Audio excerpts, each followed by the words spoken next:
V mariborski evropski vasi vlada pravi vrvež.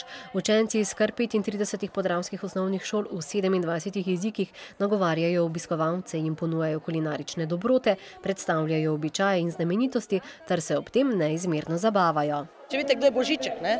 Božiček namreč prihaja iz Finske, ne? Pa tam lahko tudi vidite različne jelene, pa različne...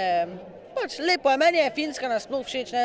Specialitete Slovaške so skuti na rastek z žemljami, koložvarsko zelje, to smo delali v šoli učence.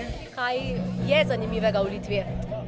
Da se v njej lahko najboljše izobražujemo v Evropi, ker ima najvišje standarde, da je podobna zelo Sloveniji. Super je, to bi lahko večkrat bilo. Takšno spoznavanje držav članic Evropske unije je morda res učenje na drugačen način, prinaša pa dobre rezultate, opažajo učitelji. Vedo več zato, ker to je celoletni projekt, to ni samo danes. Danes predstavljajo, kaj so celo leto od septembra do sedaj delali. Pa se mi zdi, da je tudi za male, mlajše, pa tudi za Mariborčane zelo primerno, da se pridejo malo vidijo, kako po evropskih državah živijo tudi. Evropska vas mladim ponuja tudi informacije o izobraževanju v drugih državah.